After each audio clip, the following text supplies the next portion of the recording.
주변 남편 때문에 울고 웃는 분들이 많으시더라고요. 저도 남편 때문에 마음고생 꽤나 했던지라 남일 같지가 않았어요. 저밖에 모르는 착한 남편, 쓰레기인 줄 알고 버리려 했는데 현명하신 시어머니 덕분에 지금은 잘 살고 있거든요. 무슨 얘기인지 궁금하시죠? 지금부터 천천히 풀어나가 볼게요. 사실 저는 부모 얼굴도 모르는 혈혈단신 고아예요. 엄마란 사람은 저를 낳자마자 보육원에 버렸고요. 그 뒤로 한 번도 찾으러 온 적이 없습니다. 어릴 땐 동화 같은 희망을 품기도 했어요. 텔레비전에서나 보던 유명 배우가 내 친부모라서 뒤늦게 만나게 된다거나 아니면 재벌집에서 내가 마음에 들어서 입양한다거나, 하지만 나이가 들수록 그런 건 허황된 꿈에 불과하다는 걸 알게 됐습니다. 보통 입양되는 아이들은 아주 어린 아기들이었어요. 좀 나이가 있는데 입양된다 싶으면 얼굴이 예뻤죠. 하지만 전 어리지도 않았고요. 얼굴도 특출나게 잘나지 않았습니다. 심지어 내성적이고 낯도 많이 가려서 어른들에게 예쁨 받는 아이도 아니었죠. 한때는 그런 현실을 원망하기도 했어요. 하지만 지금 생각해보면 그 덕에 독립심을 기를 수 있었다고 생각해요. 저는 보육원을 졸업하자마자 바로 서울로 올라와 일자리부터 찾기 시작했어요. 나라에서 준 자립지원금이 있어서 그걸로 반지하 원룸을 구해 살았죠. 가방끈도 짧고 변변한 기술도 없는 저를 뽑아줄 회사는 많지 않았어요. 하지만 여기저기 닥치는 대로 이력서를 넣으니 몇 군데 연락이 오긴 하더군요. 그중 가장 돈을 많이 준다는 회사로 들어갔습니다. 소형 가전기구를 만드는 곳이었는데 저는 인사경영팀에서 격리 업무를 맡았죠. 그땐 몰랐어요. 그곳에서 제 운명의 상대를 만나게 될 줄은. 갓 20살이던 제게 사회생활은 쉽지 않았어요. 이른 시간이 지날수록 몸에 익어 수월해졌지만 동료들에게 부침성 있게 구는 건 힘들었죠. 오죽하면 사수가 저를 따로 불러서 너도 승진하고 싶으면 윗사람들하고 먼저 아양도 떨고 따로 차도 한 잔 마시고 그래. 내가 일을 아무리 잘해도 그런 싸바싸바를 안 하면 다 소용없다고. 네 뒤에 들어오는 후임한테 밀릴 수도 있어. 하면서 충고를 해줄 정도였어요. 사수의 말에 저는 큰 충격을 받았죠. 일만 열심히 하면 언젠간 회사도 알아줄 거라고 생각했는데 현실은 역시 동화가 아니었던 거죠. 저는 다음 날부터 사수의 충고대로 먼저 상사들에게 인사도 하고 탕비실에서 커피도 타서 건넸어요. 다들 갑자기 왜 이러냐고 어리둥절해 하면서도 좋아해주더군요. 제대로 하고 있다는 안도감이 들면서도 자괴감이 들더라고요. 이렇게까지 해야 하나 싶어서요. 그런데 그런 제 모습이 같은 동기들이 보기엔 위협적으로 느껴졌나봐요. 하루는 화장실에서 고단한 몸을 쉬고 있는데 세면대 쪽에서 동기들의 목소리가 들리더군요. 요즘 지수씨 왜 저렇게 남자 상사들한테 아양을 떨어? 어머, 너도 느꼈어? 왜 저러나 몰라. 여시같이. 그러니까 다들 지수씨만큼만 하라면서 뭐라고 하잖아. 커피 타는 게 내 일도 아닌데 짜증나. 우리 제 친구 얼른 승진하고 싶은가 보지. 보육원에서 큰 고아라잖아. 딱 봐도 독종이야, 독종. 동기들의 말은 제 가슴에 비수가 돼서 꽂혔어요. 화장실 변기에 앉아 한참을 숨죽이고 울었던 것 같아요. 그날 이후 저는 상사들에게 잘 보이려고 애쓰던 걸 그만뒀어요. 동기들의 눈치를 보면서 최대한 거슬리지 않으려고 노력했죠. 하지만 한번 눈 밖에 나버리자 동기들은 대놓고 저를 따돌리기 시작했어요. 급기야 저는 동기들과 일적인 얘기 외엔 말도 붙이지 못했고요. 점심시간에도 혼자 밥을 먹게 됐습니다. 곧 다른 직원들도 그 사실을 눈치챈 것 같았어요. 무슨 일이 있었냐며 슬그머니 저를 떠보더군요. 그럼 전 미주알 고주알 말하기도 못해서 그냥 아무 일도 없다고 했어요. 다들 그쯤에서 물러나주곤 했죠. 어차피 자기들과는 상관없는 일이었으니까요. 언젠가부터 회사 생활이 지옥같이 느껴졌어요. 직접적인 따돌림이 없다고 해도 소외감과 외로움이 저를 너무 힘들게 했죠. 어렵게 들어간 회사였는데 퇴사까지 고민하게 되더군요. 그런 제 모습이 심상치 않았던 걸까요? 하루는 같은 팀 대리님이 저를 부르더군요. 아니, 지수씨 요즘 무슨 일 있어요? 아니요, 아무 일도 없는데요. 딱 봐도 일이 있는 사람 얼굴인데 요즘 부쩍 어두워졌잖아요. 밥도 혼자 먹고 혹시 동기들하고 무슨 문제 있는 거예요? 괜찮으니까 말해봐요. 내가 도울 수 있는 게 있다면 도울게요. 대리님은 다른 사람들과 달리 적극적으로 제게 대화를 시도했어요. 그 모습에 마음이 약해진 저는 결국 동기들 사이에서 따돌림을 받는다는 걸 고백했죠. 대리님은 마치 자기 일처럼 화를 냈어요. 그리고는 그런 수준 낮은 사람들하고 굳이 어울릴 필요 없어요. 앞으로는 나랑 수다 떨고 나랑 같이 밥 먹어요. 하더군요. 빈말인 줄 알았는데 대리님은 그 뒤로 점심시간마다 저를 찾아왔어요. 같이 밥을 먹자면서요. 구내식당에서 어색하게 점심을 먹은 뒤엔 커피를 마시며 이런저런 수다를 떨었죠. 누군가 그렇게 저를 신경 써주고 있다는 것만으로도 큰 위안이 됐어요. 그래서일까요? 저는 언젠가부터 대리님을 점점 남자로서 좋아하게 됐습니다. 고아로 태어나 단 한 번도 받아본 적 없는 따뜻한 친절이 독이 되고 만 거죠. 홀로 가슴앓이 하던 어느 날 저는 결국 술에 잔뜩 취해 대리님을 불러냈어요. 그리고 무슨 일 있냐면서 나타난 대리님에게 제 마음을 고백했습니다. 당황하던 대리님은 이내 미안하다고 하더군요. 거절이었죠. 지수씨가 마음에 안 든다거나 그런 게 아니에요. 그저 지금은 내가 연애를 할 상황이 안 돼서. 거짓말. 그냥 제가 싫은 거잖아요. 예쁘지도 않고 고아라서. 술 때문에 정상적인 사고를 할 수 없는 상황이었어요. 저는 엉엉 울면서 대리님에게 매달렸죠. 그래도 저 좋아해 주시면 안 돼요? 전 대리님 너무 좋아하는데. 진짜 너무너무 좋아한단 말이에요. 나 같은 놈이 어디가 그렇게 좋다고. 우리 집 엄청 가난해요. 부모님이 연로하셔서 제가 벌어오는 돈으로 세 식구 먹고 살고요. 노름하던 아버지 때문에 빚도 어마어마해요. 이래도 만날 수 있어요? 네. 그런 거 다 상관없어요. 대리님만 저 좋아해주면 돼요. 대리님은 기가 막히다는 듯이 웃더라고요. 그리고는 어린아이를 대하듯 제 머리를 쓰다듬어줬죠. 전 그런 대리님에게 다짜고짜 입술을 부딪혔습니다. 생전 남자 손 한번 잡아본 적 없던 제가 어디서 그런 용기가 났는지 모르겠어요. 다행히 대리님은 거부하지 않았죠. 저희는 길거리 한복판에서 입을 맞췄고요. 그대로 인근 숙박업소에 들어가 하룻밤을 함께 했습니다. 전 그렇게 저희 둘이 연인 사이가 된 거라고 생각했어요. 하지만 저 혼자만의 착각이었죠. 그날 이후 대리님은 저를 피하기 시작했습니다. 일적인 얘기도 다른 사람을 통해 전달했고요. 점심시간에도 다른 상사들과 같이 밥을 먹더군요. 슬프고 비참했어요. 이제 그만 이 짝사랑을 끝내야 될 때라는 걸 깨달았죠. 고민 끝에 저는 회사에 사직서를 냈고요. 대리님과 별다른 작별 인사도 나누지 못한 채 헤어졌습니다. 회사를 그만두니 당장 살 길이 막막해졌어요. 저는 여기저기 다시 이력서를 내면서 구직 활동을 시작했습니다. 그런데 언젠가부터 몸이 너무 무겁고 머리가 자주 아팠어요. 무엇보다 하루 종일 멀미를 하는 것처럼 속이 미식거렸죠. 나아지겠지 하고 버텼지만 나중엔 속이 너무 울렁거려서 밥 한 술도 뗄 수 없었어요. 결국 저는 병원에 갔고요. 거기서 충격적인 진단을 받았습니다. 아이고, 임신입니다. 이제 12주 됐네요.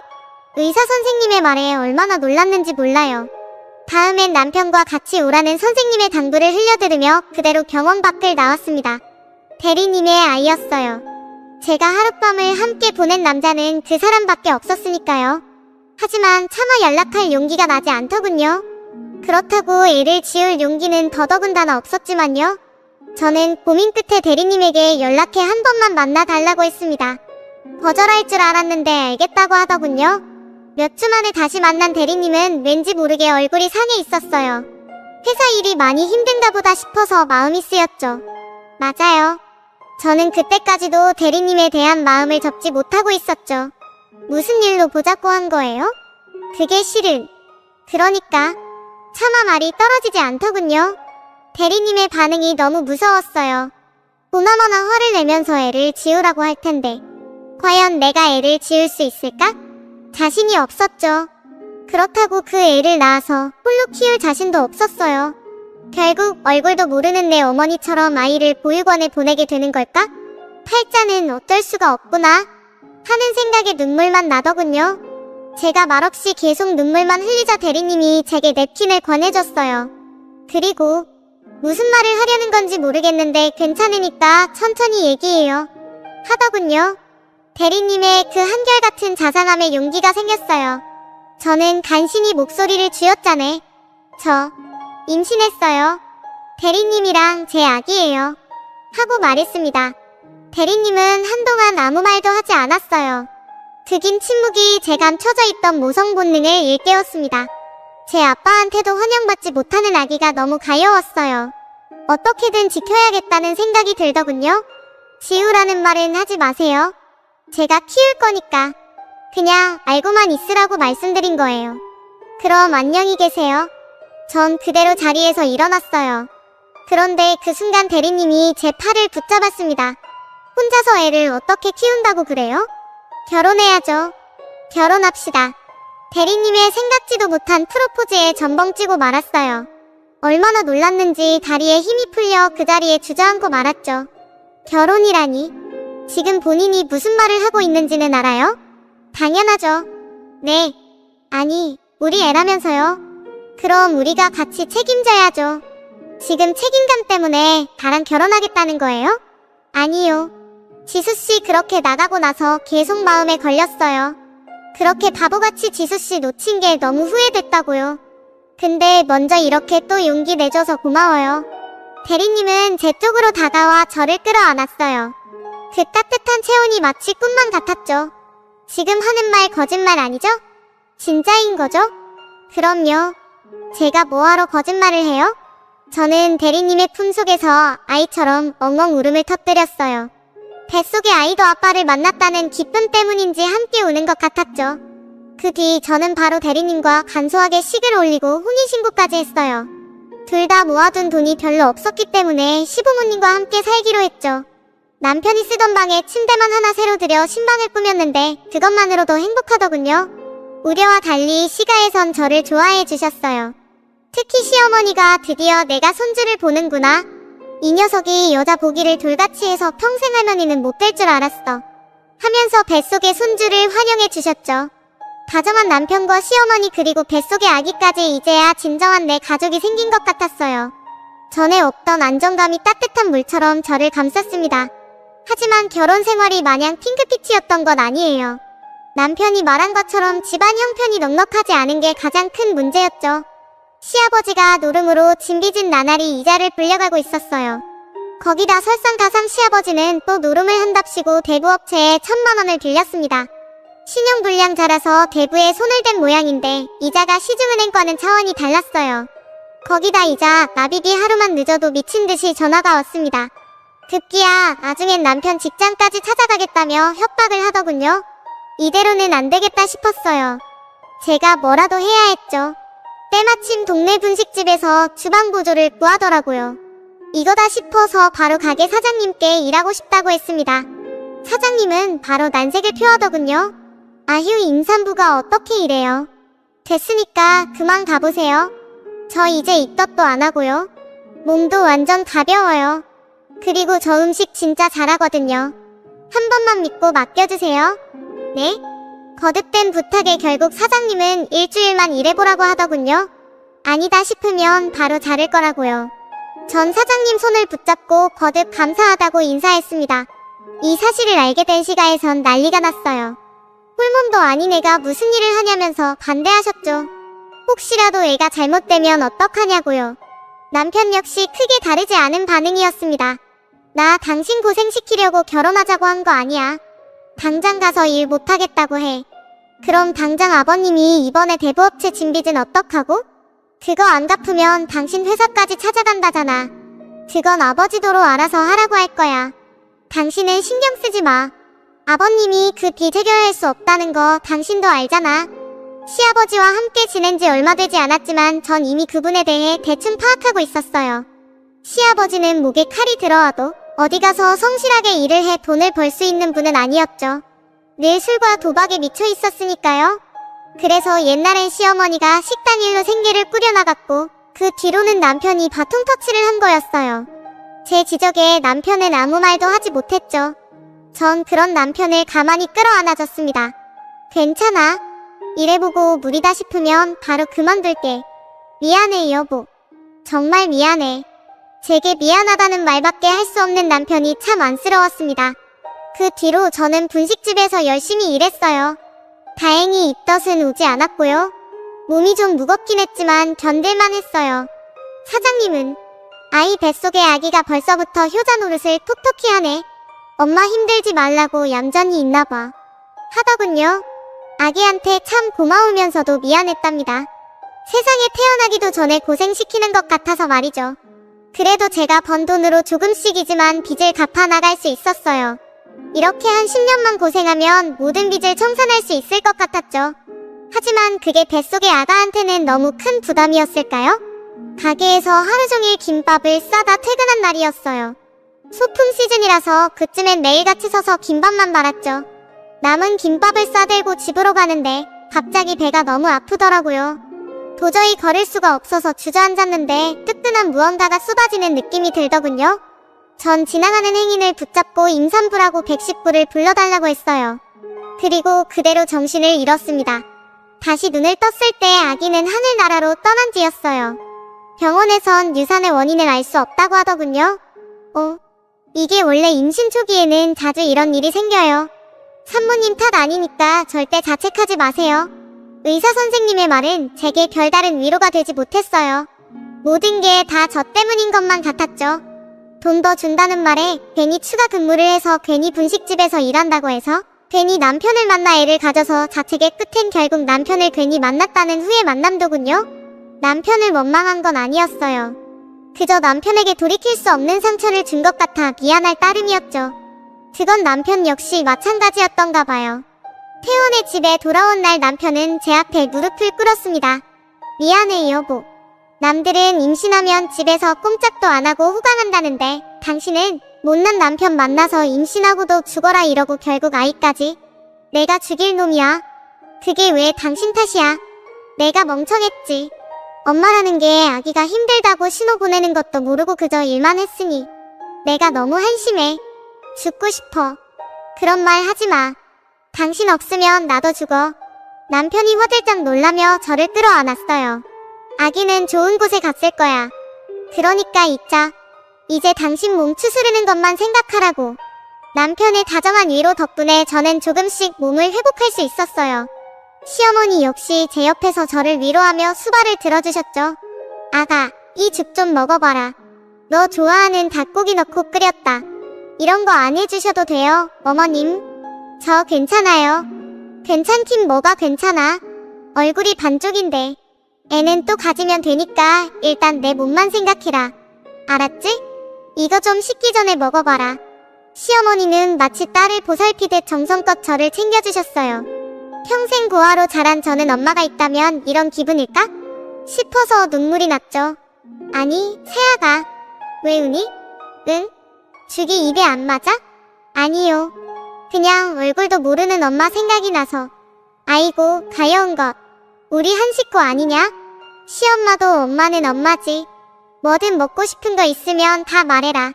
우리 딸, 엄마가 뭐든 다 해줄 테니까. 아이를 잃은 그의 몸, 저는 시어머니와 더욱 각별한 사이가 됐어요. 남들은 시집살이 때문에 시절하면 꼴도 보기 싫어한다는데 하늘에서 제게 가족을 빼앗아간 대신 지금의 남편과 시어머니를 만나게 해준 거라는 생각이 들더군요. 시어머니의 간병으로 몸을 회복한 저는 다시 일을 시작했어요. 남편은 좀 더 쉬라면서 말렸지만 나날이 늘어가는 빚을 생각하면 마냥 누워만 있을 수 없더라고요. 몇 달 쉬었던지라 적응이 힘들 줄 알았는데 다행히 금세감을 잡을 수 있었어요. 아휴, 나는 여기 젊은 새댁이 좀 만들어줘. 같은 김밥이랑 라면도 이상하게 새댁이 만든 게 더 맛이 좋더라고. 어머, 나도 그런데. 새댁 고향이 전라도요? 어쩜 그렇게 손맛이 좋아? 언젠가부터 단골 손님들은 저만 찾기 시작했어요. 살면서 한 번도 뭘 잘한다는 칭찬을 들어본 적 없던 저는 너무 기뻤죠. 그 모습을 유심히 지켜보던 사장님이 어느 날 저를 부르더군요. 지수씨, 사실 내가 조만간 가게 분점을 낼까 하는데 거기를 지수씨가 좀 맡아주면 어때? 사장님의 생각지도 못한 제안에 얼마나 놀랐는지 몰라요. 제가요? 왜요? 지수씨 성실하잖아. 음식도 잘하고. 분점 맡아주면 거기서 나오는 매출의 10%를 또 따로 월급으로 줄게. 파격적인 조건에 전 당황했어요. 쉽게 결정을 못하겠더군요. 그런 제 모습을 본 사장님이 다시 입을 열었어요. 한번 고민해봐. 지수씨 애기 그렇게 된 게 내내 마음에 걸렸거든. 지수씨가 일을 잘하니까 내가 너무 욕심을 부려서 그렇게 된 게 아닌가 하고. 그게 왜 사장님 때문이에요? 그런 생각하지 마세요. 그래, 알겠어. 어쨌든 며칠 생각해보고 얘기해줘. 전 집으로 돌아가 남편에게 상의했어요. 사실 거절할 이유가 없었죠. 직원을 붙여준다고 했으니 일은 지금보다 덜하면 덜했지 더하진 않을 거고. 무엇보다 매출의 10%를 더 준다는 조건이 너무 좋았으니까요. 지금보다 더 어깨가 무거워지겠지만 그래도 나 한번 해보고 싶어, 여보. 그래, 당신이 하고 싶은 대로 해. 너무 무리만 하지 말고. 남편은 그런 제 뜻을 지지해줬어요. 전 몇 달 뒤 분점이 개업하자마자 그쪽으로 자리를 옮겨 출근하기 시작했죠. 그런데 생각보다 할 일이 많더라고요. 사장님은 뭐든 제 뜻대로 해보라면서 분점 일에는 일절 간섭하지 않으셨거든요. 그래서 재료 수급부터 조리, 사람 충원까지 전부 제가 알아서 해야 했습니다. 몸은 고됐지만 그래도 보람찼어요. 하루하루 손님이 늘어갈 때마다 제 마음을 응원해줬어요. 손님이 늘어갈 때마다 뿌듯했죠. 그런 제 노력이 빛을 본 걸까요? 가게를 연 지 2년쯤 지났을 때부터 분점 매출이 본점을 뛰어넘기 시작했습니다. 매출의 10%가 제 월급에 보너스로 들어왔는데 언젠가부터 그 보너스가 월급보다도 많아졌죠. 전 사장님에게 월급이 너무 많다고 좀 적게 주셔도 된다고 말씀드렸어요. 하지만 사장님은 무슨 소리야, 계약은 지키라고 있는 건데 이렇게 장사가 잘 되는 거 전부 지수씨 능력이야. 오히려 지금보다 더 받아야 한다고 하면서 오히려 월급을 올려주셨죠. 저희 집 형편이 그렇게 넉넉하지 않다는 걸 알고 계셨거든요. 참 감사했습니다. 어느새 제가 버는 돈이 남편 월급보다 더 많아졌어요. 이자만 내기 급급했던 지난날과 달리 이제 원금도 같이 갚을 수 있었죠. 물론 아직 갈 길이 멀었지만 그래도 조금씩 빛이 보인다는 생각에 얼마나 기뻤는지 몰라요. 그런데 그쯤 남편의 얼굴이 급격히 어두워졌어요. 간혹 술에 취해 들어오는 날도 있었죠. 무슨 일이냐고 물어봐도 도통 대답을 하지 않더군요. 저는 혼자서 속을 끓이다 못해 슬쩍 시어머니를 떠봤죠. 어머님 그이가 요즘 무슨 일이 있는 것 같은데 밥도 통 안 먹고 밤에 잠도 잘 못 자서요. 혹시 뭐 짚히는 거 없으세요? 그게 말이다. 대답을 망설이던 시어머니는 끈질긴 제 닭달에 결국 입을 열었어요. 실은 상혁이 꿈이 원래 변호사였거든. 호시 공부하다가 집안 형편이 어려워지면서 그만두고 취업한 거야. 얼마 전에 같이 공부하던 친구들을 만난 것 같은데 자기 빼고 다 변호사가 됐으니 속이 좀 쓰리겠지. 시어머니의 말에 저는 깜짝 놀랐어요. 남편이 한때 법조인을 꿈꿨을 줄은 상상도 못했거든요. 남편이 집안 형편 때문에 그 꿈을 포기했을 걸 생각하니 너무 가슴이 아프더군요. 그날은 저도 남편처럼 오랫동안 잠을 이루지 못했습니다. 다음날 저는 일이 끝나자마자 바로 시내로 나갔어요. 때마침 곧 남편 생일이라서 잊지 못할 선물을 해주고 싶었거든요. 모든 준비를 마친 저는 그 주말 남편에게 준비한 선물을 내밀었죠. 이게 뭐야? 당신 나 모르게 선물도 준비한 거야? 응, 얼른 풀어봐. 남편은 기대 섞인 표정으로 포장지를 풀었어요. 안에는 고시공부에 필요한 학용품과 책이 몇 권 들어있었죠. 남편은 멍한 표정으로 저와 선물을 번갈아 바라봤습니다. 여보, 이게 대체. 지금이라도 당신이 하고 싶은 공부해. 돈은 내가 더 벌면 되니까. 됐어, 이제 와서 무슨. 나 요즘 행복해. 내가 하고 싶은 일 하면서 손님들한테 인정받을 때마다 얼마나 뿌듯한지 몰라. 당신도 그런 기분 느끼게 해주고 싶어. 응? 난 괜찮아. 내가 무슨 염치로 당신이 벌어온 돈으로 공부를 하겠어. 이가 왜 이렇게 눈치가 없어? 내가 변호사 사모님 되고 싶어서 그래. 좀 받아주라. 농담처럼 말을 꺼내며 남편의 팔을 툭 쳤어요. 웃으라고 한 말인데 남편은 울더군요. 여보, 고마워. 내가 열심히 공부해서 꼭 합격할게. 조금만 기다려. 당신 변호사 사모님 만들어서 호강시켜 줄 테니까. 정말이지? 약속했다? 그 뒤로 남편은 바로 회사를 그만뒀어요. 퇴직금이 꽤 두둑하게 나와서 그걸로 학원을 끊어 공부를 시작했죠. 워낙 똑똑한 사람이라 내신 빠른 합격을 기대했는데 고시의 벽이 생각보다 높더라고요. 그 해에도 그 이듬해에도 남편은 안타깝게 낙방했습니다. 세 번째 떨어졌을 땐 결국 고시 공부를 그만두겠다고 하더군요. 전 그런 남편을 말렸어요. 남자가 칼을 뽑았으면 무라도 뽑아야지. 여기서 포기하는 게 어디 있냐고 한 소리했죠. 그치만 더는 당신 혼자 고생하는 꼴 못 보겠어서 그래. 허리며 무릎이며 성한 데가 하나도 없잖아. 남편의 말처럼 그쯤 제 몸 상태는 말이 아니었어요.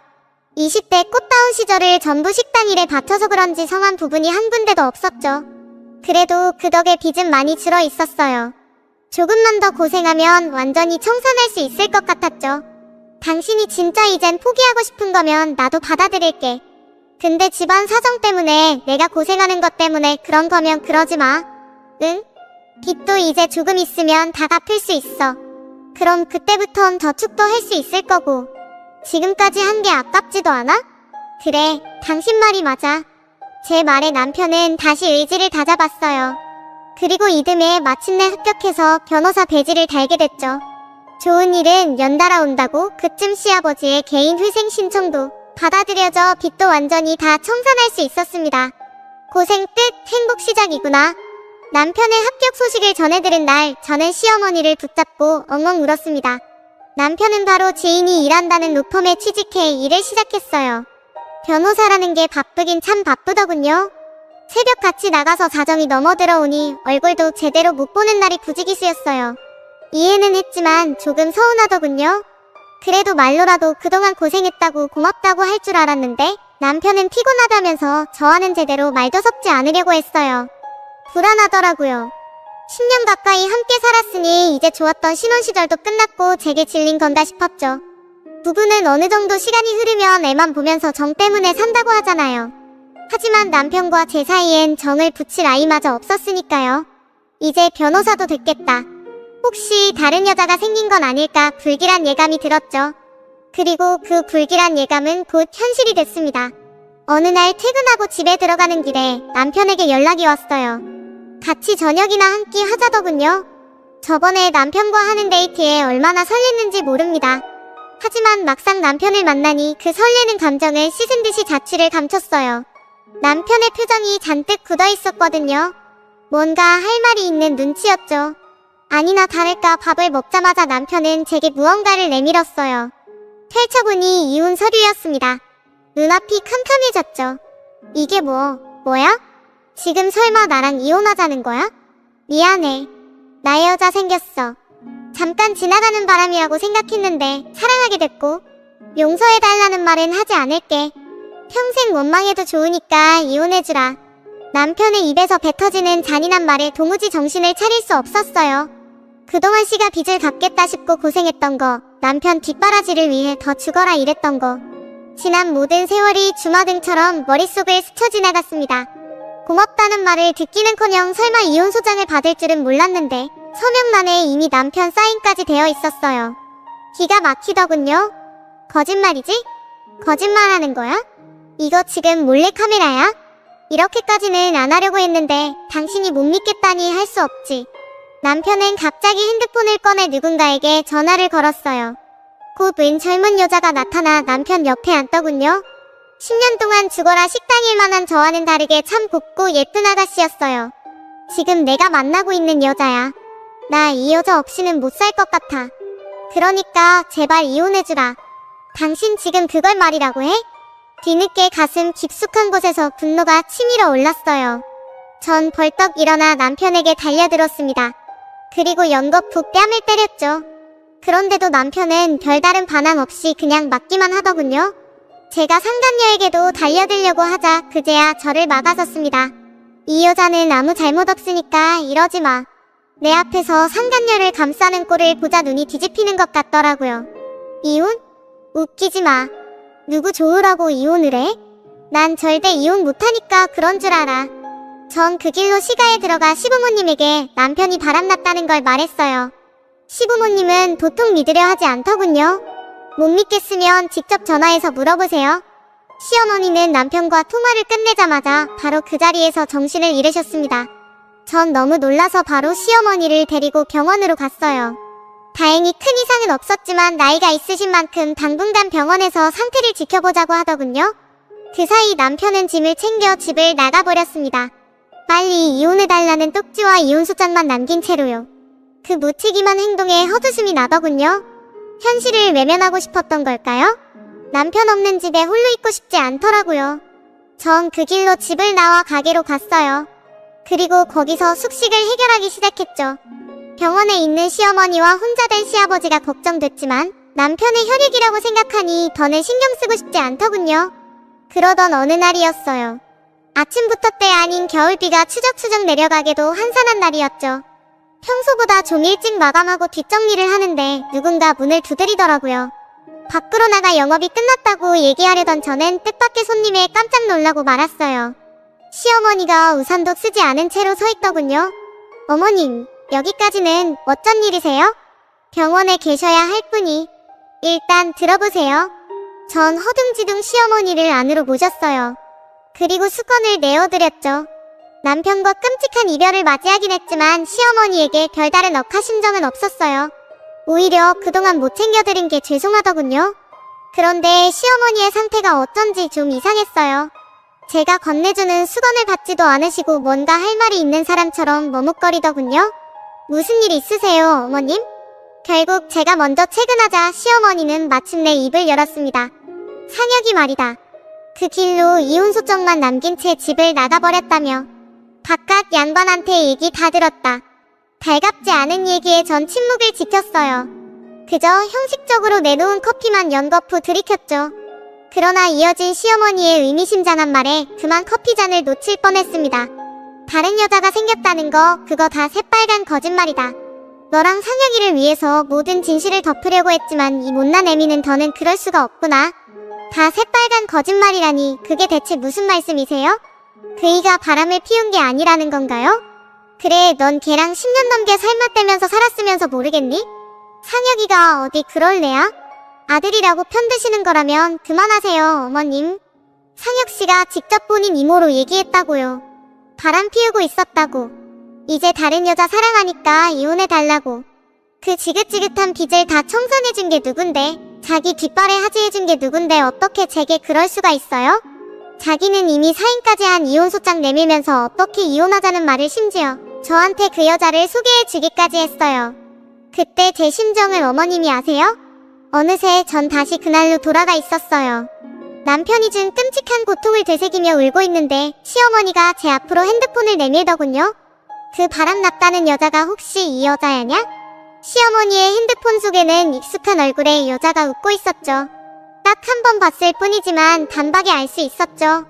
남편의 내연녀라는 거요. 네, 맞아요. 이 여자예요. 어머님도 그새 소개받으신 거예요? 제 물음에 시어머니는 긴 한숨을 내셨어요. 그리고 이내 생각지도 못한 충격적인 답을 했습니다. 얜 상혁이 먼 친척되는 애야. 너희 결혼식엔 참석을 못해서 내가 얼굴을 모르니까 상혁이가 내연녀 역할을 해달라고 부탁한 모양이다. 마치 외계어를 듣는 기분이었어요. 시어머니가 무슨 말씀을 하시는 건지 하나도 이해가 되지 않았죠. 그게 무슨... 상혁씨가 그런 부탁을 왜 했다는 거예요? 상혁이 그쯤에 건강검진 받았던 거 기억나니? 변호사 되기 전에 다 검사 받아야 한다면서 평안 갔었잖니? 네, 기억나요. 왠지 모를 불길한 예감이 가슴을 스쳤어요. 어느새 시어머니는 손수건을 꺼내 눈물을 훔치기 시작했죠. 폐암 말기라는구나. 너랑 그렇게 헤어지고 나서 지금 내내 병원에 있어. 밥도 안 먹고 치료도 거부하고 있어서 이러다가는 정말 내 아들을 잃을 것 같아서 염치불구하고 이렇게 찾아왔다. 이건 상혁이도 원치 않던 일이고 시부모 잘못 만나서 내내 고생만 했던 내게도 또 무거운 짐을 지우는 것 같아 참았는데 그래도 아직 상혁이한테 마음이 있다면 얼굴 한 번만 보러 가주면 안 되겠니? 전 오열하는 시어머니를 붙잡고 병원 위치를 물어봤어요. 그리고 한달음에 그곳으로 달려갔죠. 간호사의 안내를 받아 병실로 가는 내내 현실감이 없었어요.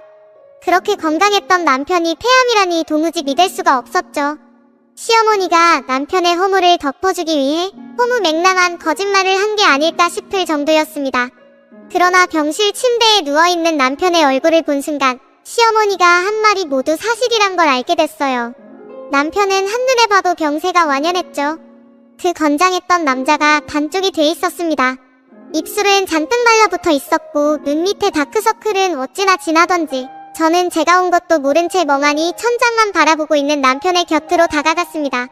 이윽고 남편도 인기척을 눈치채고 고개를 돌렸어요. 그리고 저를 발견하자마자 두 눈을 커다랗게 떴죠. 당신이 여긴 어떻게? 아니지? 어머니가 당신 아프다는데 폐암이라는데 아니지? 다 거짓말이지? 제 말에 남편은 모든 걸 포기한 사람처럼 긴 한숨을 쉬었어요. 어머니가 다 얘기한 거야? 내가 그렇게 비밀 지켜달라고 했는데도. 그럼 어머니 말씀이 사실이라는 거야? 당신 진짜 암이야? 곧 죽어? 아니잖아. 거짓말이잖아. 차라리 바람 피운 게 맞다고 해줘. 응? 어느새 전 남편에게 매달려 울고 있었어요. 남편은 말없이 그런 제 어깨를 두드려줬습니다. 미안해. 그런데 나도 어떨 수가 없었어. 이제 겨우 빚 다 갚고 변호사 돼서 당신 호강시켜주나 했는데 암이라잖아. 뭘 어떨 수가 없어? 나한테 사실대로 말했어야지. 도대체 다른 여자가 생겼다느니 이혼하자느니 그따위 말은 왜 한 거야? 당신 나한테 시집와서 고생만 했잖아. 20대 꽃다운 나이에 우리 아버지가 빚 다 갚는다고 허리 한번 제대로 못 펴고 이랬어. 그런데 이제 30대는 폐원 걸린 남편 병수발 들면서 살아달라고? 내가 감히 어떻게 그런 말을 해? 그게 뭐 어때서? 입장 바꿔놓고 생각해봐. 내가 그랬으면 당신 나 용서할 수 있어? 이해할 수 있겠어?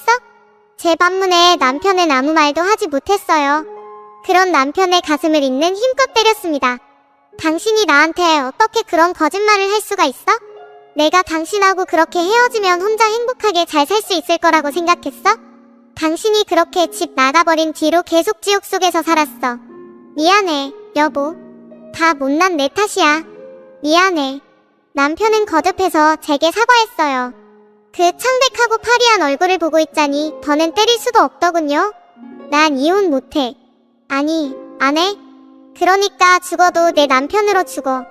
전 남편에게 그렇게 쏘아붙인 후 바로 남편의 담당 의사를 만났어요. 치료를 거부하는 남편이 꽤나 굴직거리였는지 의사는 저를 보자마자 잔소리를 쏟아내더군요. 그동안 어디 있었던 거냐고. 제발 남편 좀 설득해달라면서요. 저는 알겠다고 대답한 뒤 바로 남편을 진료실로 끌고 왔습니다. 왜 이래, 여보? 이런다고 달라지는 거 없어. 이혼하자, 제발. 응? 더는 나 때문에 당신이 희생하는 꼴 보고 싶지 않아. 남편은 그때까지도 이혼 소리를 하더군요. 전 그런 남편에게 단호하게 말했습니다. 당신 기억 안 나? 나 변호사 사모님 만들어주겠다고. 빚만 다 갚으면 평생 호감시켜주겠다고 한 거. 그건 기억나, 안 나? 기억나지. 그 약속을 어떻게 잊어. 그럼 그 약속 지켜. 항암 치료 열심히 받아서 건강해져서 그 약속 지키란 말이야. 난 당신 없인 못 살아. 아직도 그걸 모르겠어? 제 말에 어느새 남편은 뜨거운 눈물을 흘리고 있었어요. 저는 그런 남편을 꽉 끌어안아준 뒤 의사 선생님에게 물었습니다. 앞으로 뭘 어떻게 하면 되나요, 선생님? 알려만 주세요. 뭐든 시키는 대로 다 할게요. 말없이 저희를 지켜보고 있던 의사 선생님은 남편의 현재 상태부터 설명해줬습니다. 남편은 이미 암세포가 전신의 장기로 퍼진 상태였고 생존율이 채 10%도 되지 않는 절망적인 상황이었어요. 하지만 의사 선생님은 너무 낮은 생존율 때문에 아예 치료를 포기하는 환자들도 많다고. 그렇지만 끝까지 희망을 잃지 말고 노력해보자고 하더군요. 이미 남편을 한번 잃을 뻔했던 저는 두려울 게 아무것도 없었어요. 의사 선생님 앞에서 거듭 고개를 숙이며 잘 부탁드린다고 말씀드렸죠. 항암 치료는 생각보다 더 힘들 겁니다. 앞으로는 식사 거르지 말고 꼬박꼬박 드세요. 체력을 길러야 하니까요. 의사의 당부에 남편은 멋쩍게 웃으며 고개를 끄덕였습니다. 네, 앞으로는 이 사람이 꼬박꼬박 감시할 테니까 안 먹고 싶어도 안 먹을 수가 없어요. 그래요? 아내분이 계셔서 참 다행이네요. 네, 다행이죠. 전 정말 복받은 놈이에요. 남편의 팔불출 같은 말에 얼굴이 뜨거워졌지만 싫지 말은 않았어요. 저는 남편의 손을 꽉 잡았어요. 그리고 앞으로 다신 이 손을 놓지 않을 거라고 다짐했습니다. 그 뒤 저는 남편의 곁을 지켰어요. 물론 가게일 때문에 하루 종일 남편 곁에 있을 순 없었지만 그래도 사장님과 다른 직원들이 배려를 많이 해줬어요. 고마운 일이었죠. 항암 치료라는 게 참 무섭더군요. 저와 재회한 뒤 다시 살이 오르던 남편은 치료를 시작하자마자 하루가 다르게 말라갔어요. 피부도 점점 하얗게 질리고 숱한 턴 머리칼도 하나 둘 빠지기 시작했죠. 그래도 상황은 나쁘지 않았어요. 면역 항암제라는 새로운 치료법을 함께 병용하면서 남편의 병세는 눈에 띄게 호전됐습니다. 그런데 하늘도 무심하시지. 남편이 병원에 있는 사이 철없는 시어버지는 또다시 노름판에 뛰어들었어요. 아들의 병원비를 마련하겠다는 등 핑계는 거창했지만 결국 또 빚만 잔뜩 쥐고 말았죠. 얼마나 절망스러웠는지 몰라요.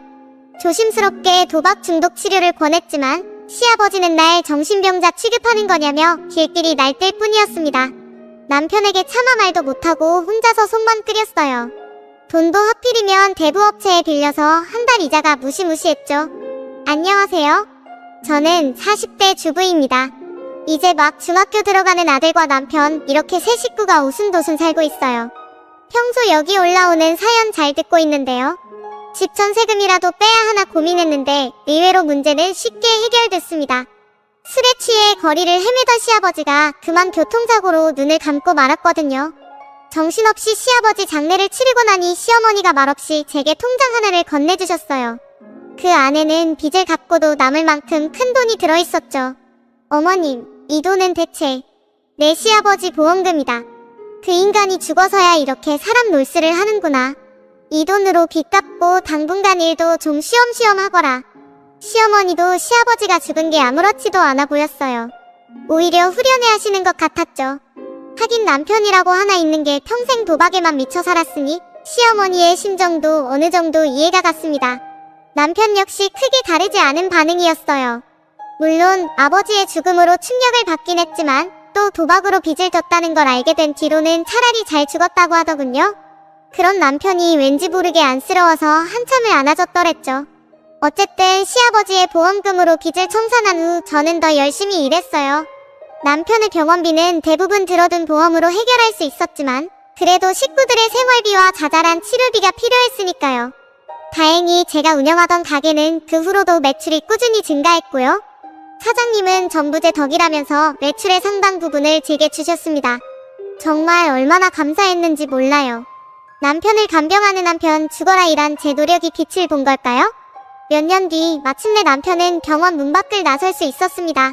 앞으로도 꾸준히 추적 검사와 정기검진이 필요했지만 그래도 다시 일상생활을 할 수 있었죠. 남편은 바로 지인의 변호사 사무실로 출근을 시작했습니다. 전 집에서 쉬길 권했지만 남편은 도무지 말을 듣지 않았어요. 시어머니는 둘이 어쩜 그렇게 똑같이 고집이 세냐면서 고개를 절레절레 흔드셨죠. 이 글을 쓰는 지금 남편은 제 옆에서 곤히 잠들어 있답니다. 최근 저희 부부는 한적한 교회의 마당이 있는 집으로 이사를 왔어요. 남편과 제가 그동안 열심히 일해서 돈을 모은 덕분이죠. 물 좋고 공기 좋은 곳에서 남편은 여전히 건강하게 지내고 있답니다. 요 몇 년 병원의 추적검사 결과도 좋아서 한시름 놓았죠. 시어머니도 정정하시고 그 사이 태어난 아들도 무탈하게 잘 자라주고 있으니 더는 바랄 게 없네요. 부디 이 사연을 듣고 계신 여러분도 늘 건강하시길 바랍니다. 긴 얘기 들어주셔서 감사합니다. 모두 행복하세요.